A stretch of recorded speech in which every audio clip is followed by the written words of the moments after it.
Hello dear tea friends from around the world, and welcome to a new Chaxi lesson during our confinement.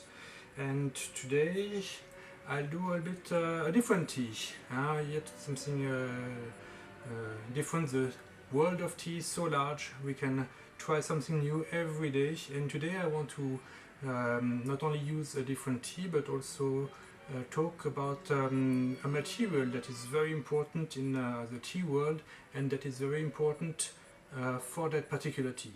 Now, have you already guessed which material we are going to talk about? Porcelain, yes. And what is the tea that is the best fit for porcelain? Well, let's have a look. So for oolong, we preferred the Sha teapots. For pu'er, we saw recently the best are pots made in wood kiln, earthenware, to help to round it down even further, even more than oolong. For green tea, we saw that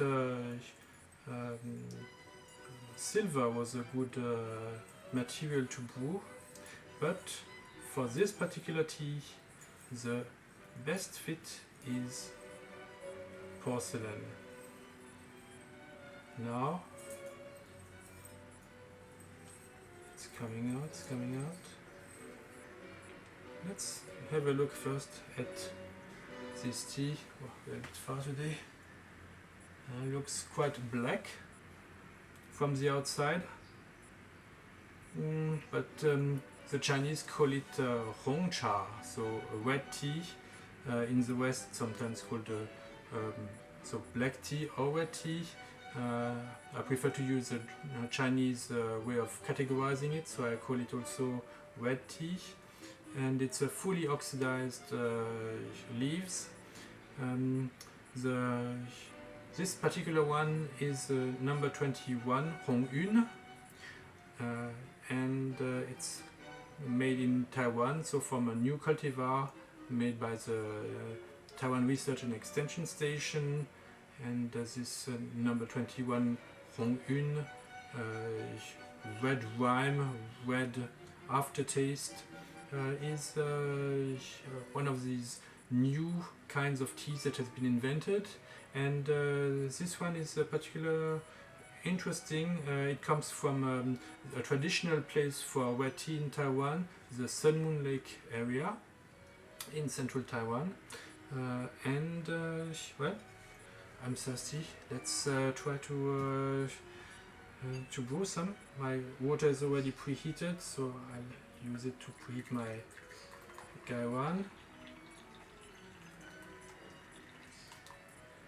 So again, maybe today we are more in testing mode with a gaiwan, but we could also use porcelain teapot for this tea. So using a gaiwan is a preferred way to test any tea, but for red tea it's the best fit. Red tea usually is quite fragrant thanks to the high oxidation. Let's take a bit more.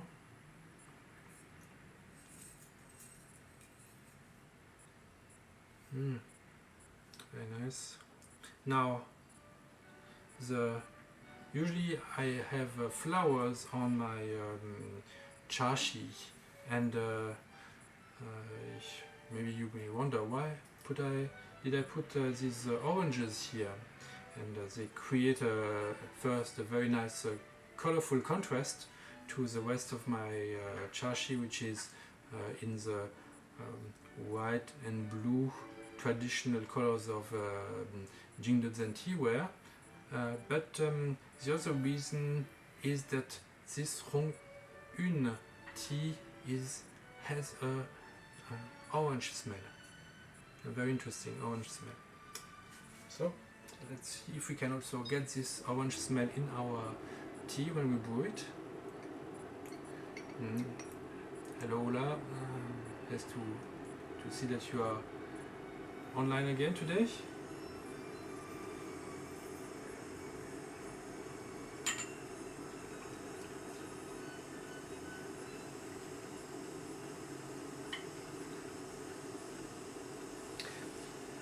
Okay, now porcelain is a very interesting material. It was part of the development of earthenware, but there's a big difference between earthenware and porcelain. Actually, there are three things that a porcelain must do to be able to be called porcelain instead of being simply earthenware. Now, what are these three things? And like, let's say Yixing is earthenware. Yeah. What is the difference with porcelain?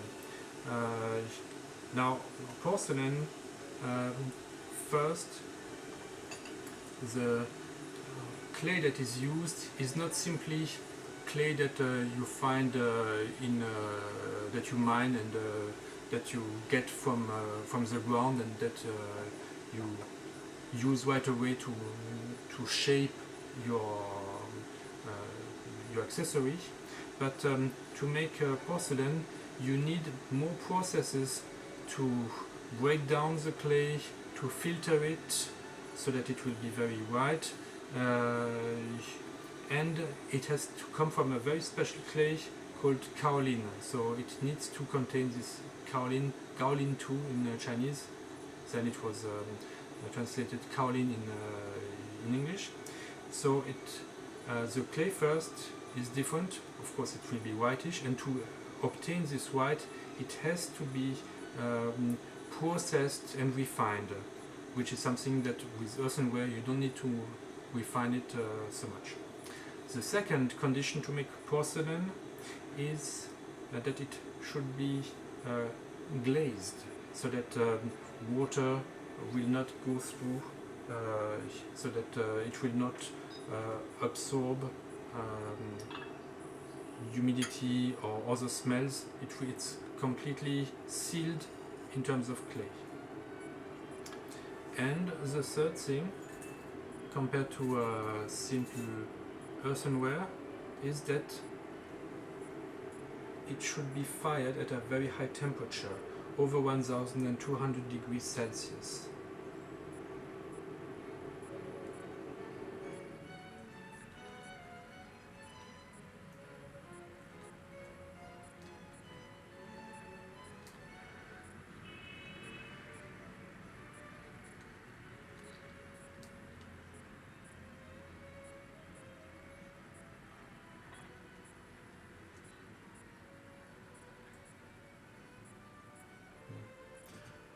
Earthenware like raku can be made at a much lower temperature.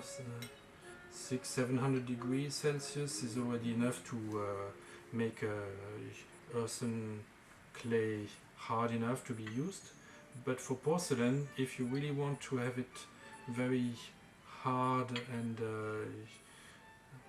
strong, it has to come to a very high temperature of over 1200 degrees. Now,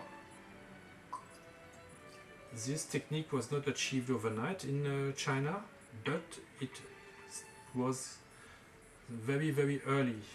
Already during the Shan dynasty and the Zhou dynasty, that's 1600 before Christ to 200 before Christ. During this dynasty, there was already Yuan Ziqi proto-porcelain, so where they were coming very close to doing porcelain, but they did not completely get there. Maybe the clay was not yet white enough, or the temperature was not completely there. But in these two dynasties, researchers already find traces of proto-porcelain, so ancestors of porcelain. Very fine. Actually, there are lots of very fine potteries during these dynasties.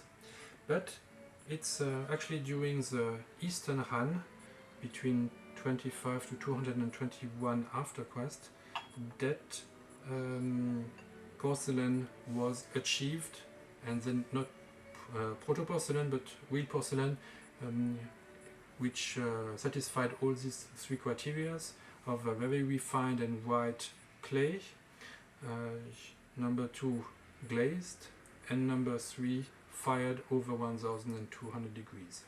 So that's already almost like 2000 years ago.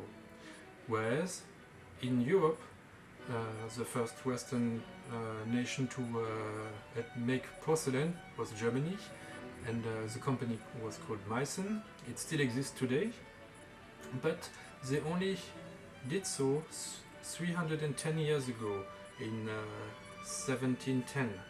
So it took them almost 1600 years to be able to do what the Chinese were doing during the Eastern Han Dynasty.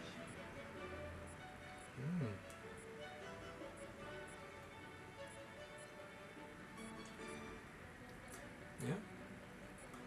So we have this very fruity orange with a little bit of not astringency, but of peps, of energy, like vitamin C, astonishingly in this tea. It's refreshing. I can really see it on a summer day, as a afternoon tea.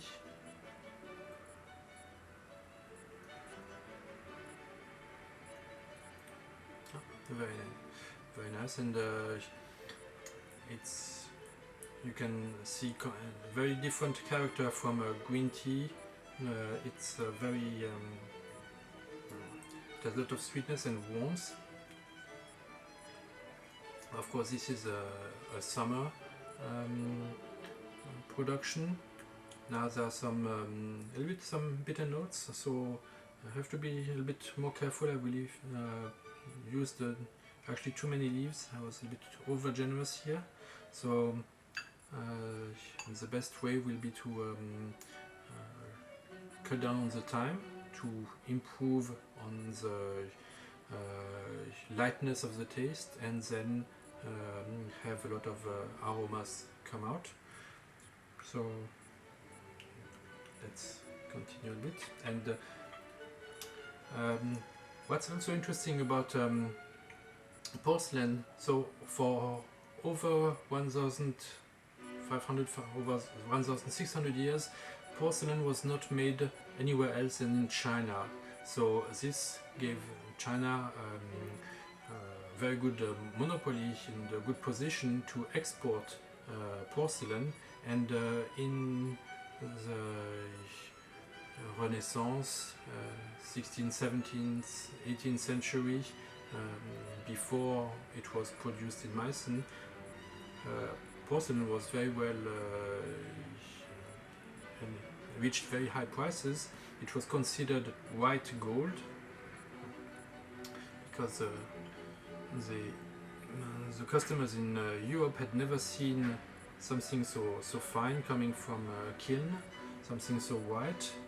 They was only making earthenware at that time, so it was very, very precious and sold for very, very high prices. Also painted.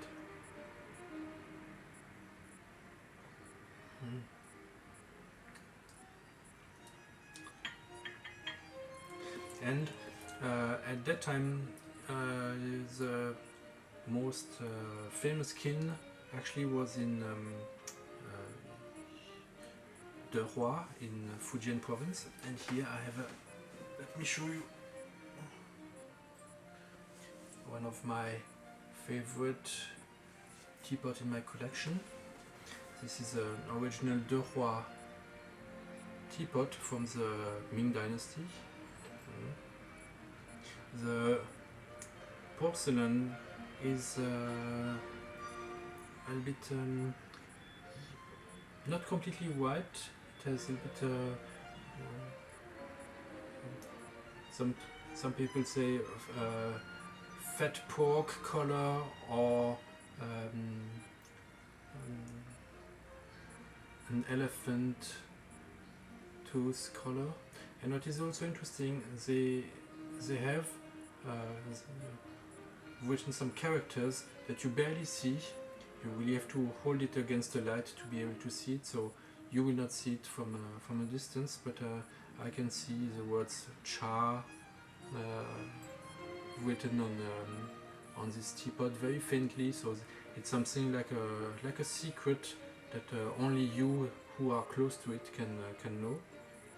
We can also look at the bottom. That is the unglazed portion. That's always an interesting part when you want to examine any piece of teaware. Look at the bottom on the unglazed part, then you can touch how fine the original clay is. And it does have much more character because you see little imperfections in the clay, in the glaze, some due to the firing also or time, whereas the modern guy one is so perfect. It's a bit too perfect almost, so it become almost boring. So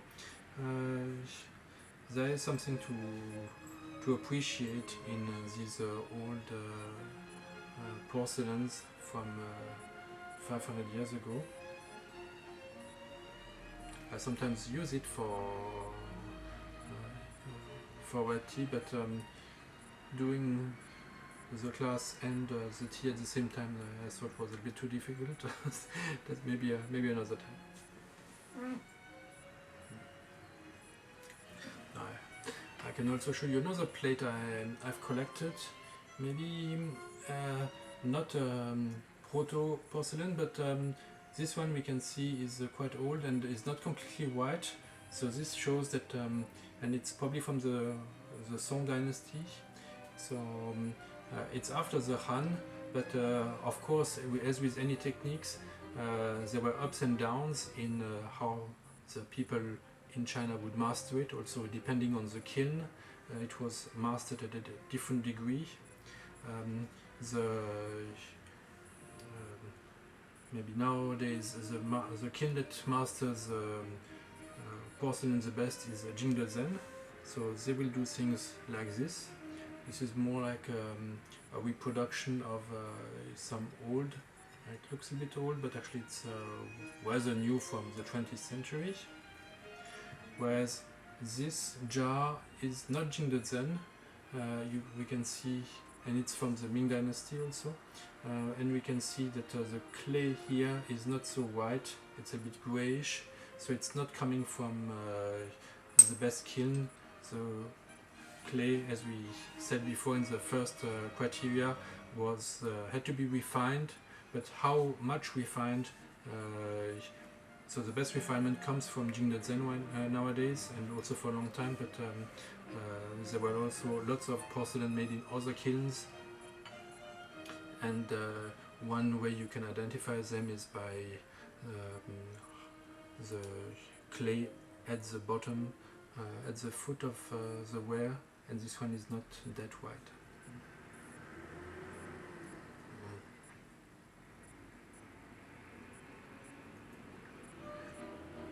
Yeah, looks like it. Cooler is nice.